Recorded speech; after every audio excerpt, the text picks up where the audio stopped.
Nah, dari semua makanan fermentasi asli Indonesia, yang saya suka adalah tempe dan oncom.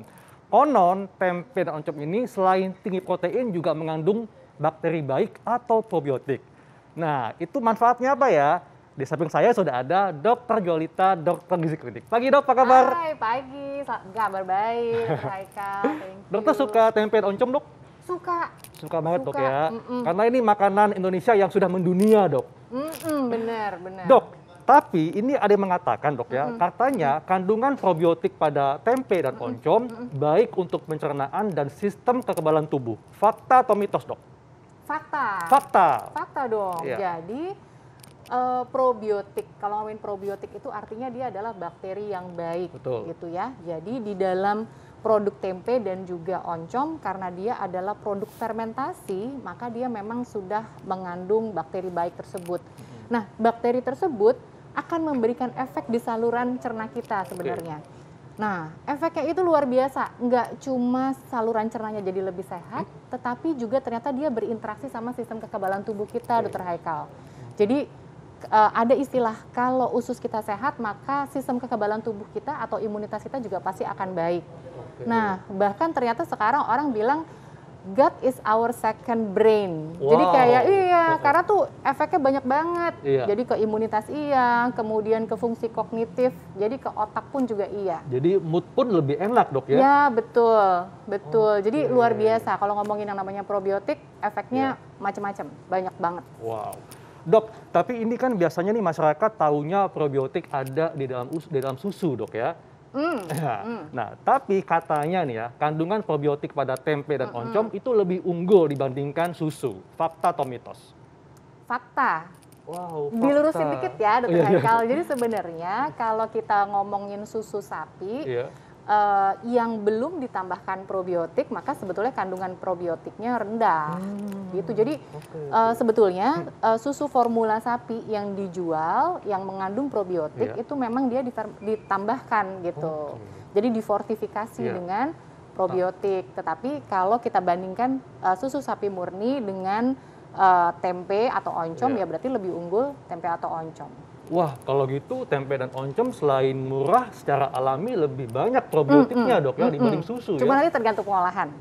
Nah, ngomong-ngomong pengolahan dok ya, ini ada yang mengatakan kalau misalnya untuk mendapatkan manfaat probiotiknya, sebaiknya tempe tidak digoreng. Ini fakta atau mitos dok? Fakta. Wah, fakta. Padahal kesukaan kita tuh digoreng dok ya. Nah, betul. Jadi di mendoan pula tuh. Betul. Jadi probiotik itu kan bakteri. Bakteri tersebut memang dia tidak tahan terhadap panas. Betul. Jadi dia gampang rusak, jadi tidak aktif lagi.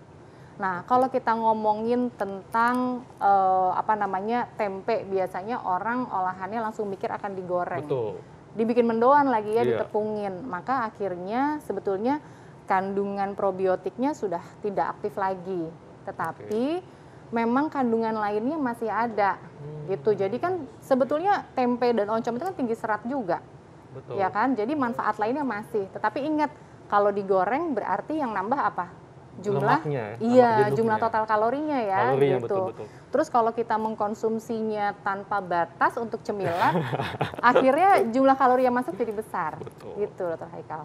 Nah, kalau gitu untuk mendapatkan manfaat probiotiknya sebaiknya tempe diolah seperti apa, dok? Ya. Ada beberapa yang trennya sekarang makan mentah. Tapi kalau saya benar banyak. Serius, Ada beberapa pasien saya juga yang makan mentah. Coba deh Dr. Haikal juga lihat-lihat, baca-baca, banyak orang yang mengkonsumsinya mentah. Tetapi saya tidak terlalu menganjurkan karena kan kita nggak tahu ya pada waktu pembuatannya bisa aja mengalami kontaminasi karena namanya ini kan produk fermentasi. Bisa ada kontaminasi bakteri lain. Nah, supaya kita bisa mendapatkan manfaatnya secara utuh, maka kita bisa tetap mengolahnya, tetapi mengolahnya tidak pada suhu tinggi. Kita bisa aja jadiin pepes, atau kita kukus dulu, kemudian kita tumis sebentar boleh. Ya. Terus kalau kayak oncom itu kan sebenarnya, wah, udah pernah makan kan oncom lencak gitu ya, dikasih kemangi nasi gitu. tutuk dok, ya kan, ada nasi oncom ya. Betul, jadi nasi tutuk gitu ya. Jadi kita bisa tumis sebentar aja, nggak terlalu lama, tetapi kita tambahkan daun-daunan lain, misalnya kita tambahin kemangi gitu ya biar wangi, tambahin lenca supaya akhirnya memperkaya kandungan nutrisinya, ada seratnya juga. Jadi lengkap dok ya, ada protein kedelainya, ada serat dan probiotiknya. Nah dok, ini ada juga mengatakan kandungan probiotik pada tempe dan oncom baik untuk penyandang diabetes. Aman? Fakta atau mitos? Tapi nanti dok jawabnya. Kita akan simak jawabannya sesaat lagi, tetap di Hidup Sehat. Pemirsa, kembali lagi di Hidup Sehat. Tadi dokter maaf ya, tadi tuh aku habis nyari probiotik, habis belanja tempe buat stok di rumah. Aduh. Tenang, ada pantun buat Intan. Apa dokter Haika? Asik, datang-datang dipantunin. Apa nih dok? Makan siang di warungnya Pak Maman. Cakep. Lauknya tempe, oncom, dan pete seikat. Oh, cakep. Intan, jangan suka sebar senyuman. Lama-lama bikin hati abang terpikat. Ya ampun, pagi-pagi udah digombalin sama dokter kece. Aduh, aku jadi melted nih. Aku kalau kayak gini aku makan tempe aja nih. Tadi kebetulan udah stok tempe banyak dokter. Nah terus tadi kan di tayangan tadi kita sempat ngeliat ya dok ya, ada probiotik dan juga prebiotik. Sebelum ngejawab fakta mitos Betul. dokter Haikal, ini bedanya probiotik dan prebiotik itu apa dokter? Iya. Jadi kalau probiotik itu adalah bakterinya, si bakteri baik. Dia biasanya ada di makanan fermentasi kayak tempe dan oncom ini, di yogurt juga, kefir kayak gitu. Nah, kalau prebiotik itu sebetulnya dia adalah serat yang fungsinya adalah untuk makanan si probiotik itu Intan, sehingga dia akan semakin bertambah banyak jumlahnya. Nah, produk dari interaksi pro dan prebiotik di dalam usus kita ada zat yang namanya postbiotik. Nah, zat inilah yang luar biasa. Karena apa? Dia akan bikin saluran cerna kita, lingkungannya tuh jadi sehat. Kalau sehat artinya apa? Ya bisa terhindar dari macam-macam penyakit. Mulai dari yang paling sering adalah kanker usus gitu yang kita takut. Kemudian tadi untuk sistem imunitas kayak gitu. Iya. Dok, tadi ada yang belum terjawab dok ya. Kandungan probiotik pada tempe dan oncom aman untuk penyandang diabetes. Fakta atau mitos dok? Fakta dong, Fakta. pasti. Karena urusannya berbeda sebenarnya ya. Jadi kalau diabetes itu justru memang yang kita inginkan adalah seluruh tubuhnya itu optimal dong kerjanya. Nah, salah satu yang menunjang adalah kalau saluran cernanya juga sehat. Makanya probiotik itu ya penting sekali gitu. Jadi memang sangat baik untuk semua orang dok ya. Iya. Tapi nanti kita akan bahas dok, apakah ada yang sebaiknya tidak boleh mengkonsumsi probiotik. Iya. Nah ini dokter, langsung fakta dan mitos berikutnya dok. Kan saya suka banget sama yang namanya tempe nih dokter. Ini fakta atau mitos dokter? Bahwa sering konsumsi tempe atau oncom ini dapat mencegah terjadinya kanker. Ini fakta atau mitos? Fakta tadi. Fakta juga dokter. Terutama kanker usus besar, ya kan? Iya. Sekarang itu kejadiannya kanker usus besar itu usianya udah makin maju nih. Umur 20-30 aja ada loh yang kena kanker usus besar. Kalau dulu kan kita belajar ya dok, Usia 40 prevalensinya ke atas ya. prevalensinya di umur yang udah lebih lanjut ya. Biasanya udah lebih maju ya. Karena Kenapa? pola makan dok ya. Nah, itu dia. Tinggi gula, ya kan, rendah serat. Nah, faktor-faktor seperti itulah yang membuat akhirnya lingkungan di saluran cerna menjadi nggak sehat. Nah, kalau kita makanan yang kayak gini, yang dia memang tinggi serat, ada probiotiknya, ada vitamin mineral lainnya, ya seharusnya akan menjadi sesuatu yang menambah kesehatan untuk tubuh kita. Gitu, Oke. Dok. Nah, tapi dokter ini pastinya tadi nggak boleh digoreng ya, nggak boleh digoreng Sebaiknya dengan enggak. suhu yang terlalu panas. Kan biasanya sebenarnya enaknya digoreng kering banget gitu. Tapi itu nggak boleh ya, dokter ya. Semua makanan yang digoreng pasti lebih enak ya. Pasti. Tapi Ya kan? iya sih. Karena lebih gurih dok ya. Tetapi kita ingat lagi bahwa kita makan kan juga selain memenuhi kebutuhan mulut, tapi juga untuk kebutuhan nutrisi kita, kesehatan kita secara keseluruhan. Dok, ini ada juga yang mengatakan kalau konsumsi tempe dan oncom membantu menurunkan kolesterol. Fakta atau mitos dok? Fakta. Fakta juga dokter. Tapi bisa jadi mitos. Bingung kan? Ambigu Fakta. Kalau apa? Kalau yang memang di dalam penelitian itu pada hewan coba ya. Oke. Pada hewan coba tempenya itu yang diberikan dia di steam dulu, bukan digoreng. Jadi hasilnya bagus. Betul, Jadi ya. fakta kalau di steam. Iya. Iya, tetapi kalau digoreng ya akan berbeda lagi. Karena kalau di steam kan berarti dia tidak menambahkan kalori ke dalam tempe tersebut. Iya. Kemudian mendapatkan manfaat dari ada isoflavonnya. Isoflavon tuh dia kan golongan antioksidan gitu ya. Kemudian ada seratnya juga gitu. Jadi memang dia punya potensi untuk bisa menurunkan kolesterol.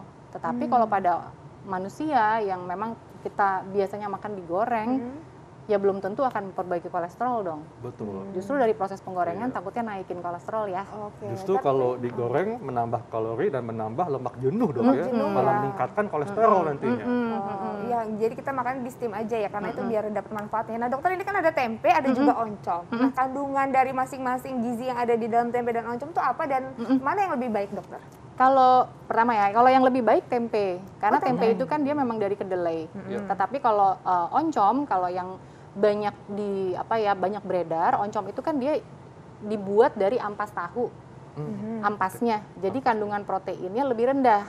Jadi kalau kayak 100 gram tempe, misalnya 100 gram tuh kira-kira segini ya, 100 gram tempe, dia itu mengandung protein bisa sekitar 13-14 gram. Oke. Tapi kalau oncom 100 gram, kandungan proteinnya kecil, dia hanya sekitar 3 gram gitu. Tetapi Lumayan jauh ya. lumayan jauh. Tetapi kalau untuk kandungan lainnya kayak misalkan serat tidak terlalu berbeda jauh. Kalau total kalorinya mana yang Lebih besar, Dok? kecil. Hampir sama sebetulnya, sama. hampir sama. Kalau total kalori sebelum dia dimasak ya, itu hampir sama. Tapi kalau ada pilihan dua, yang mana dok yang lebih baik kita pilih lebih dulu? Tempe dong. Tempe. Karena kandungan proteinnya lebih tinggi. Tetapi oncom itu kan harganya murah. Mungkin untuk masyarakat yang belum bisa menikmati tempe setiap hari itu bisa Iya. jadi alternatif, Intan. Oh, Jadi sama maksudnya baiknya kita ya. pangan lokal yang mudah ditemui gitu loh. Betul.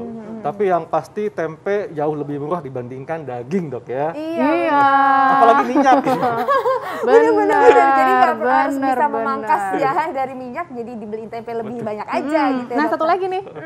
Jadi tempe itu dia mengandung vitamin B12. Kan vitamin B12 kan iya. kebanyakan pada hewani ya. Ya. Tetapi tempe itu juga mengandung vitamin B12. Makanya dia bisa menjadi salah satu alternatif pemenuhan vitamin B12 pada Betul. orang vegan yang memang nggak mengkonsumsi hewani sama sekali. Iya. Dan katanya dapat dimakan langsung, jadi nggak perlu digoreng. Lebih hemat lagi ya. Iya, tapi iya dok, bisa dimakan langsung.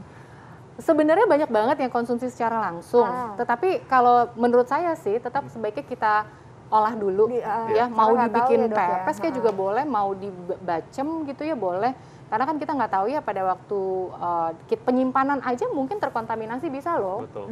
Kan produk fermentasi, Oh, iya. ya kan? Dok, ngomongin fermentasi, ini kan produk yang tadi memang dia mengandung probiotik, bakteri baik ya, dan juga pada saat fermentasi tentu ada yang bakteri yang tidak baik, Dok Ya, ya. betul. Nah, artinya apakah ada golongan tertentu yang sebaiknya membatasi konsumsi makanan fermentasi seperti tempe dan oncom? Yang menghindari ya? Iya, Oh iya. dibatasi atau gimana? Yang dibatasi, misalnya pada orang yang mengalami gangguan sistem imun, jadi yang sistem imunnya menurun, gitu ya. Jadi sebaiknya untuk konsumsi makanan fermentasi konsultasikan dulu dengan dokter. Kemudian misalnya khusus untuk tempe ya, tempe itu kan dia tinggi fosfor. Pada orang yang punya gangguan ginjal, misalnya gagal ginjal kronik gitu, karena dia harus membatasi asupan fosfor, maka sebaiknya untuk asupan tempe juga harus dibatasi. Mungkin kalau bisa lebih tepat, konsul dulu deh sama dokter spesialis Kalau ada gizi. penyakit Berapa yang banyak yang dia bawaan bisa ya. makan.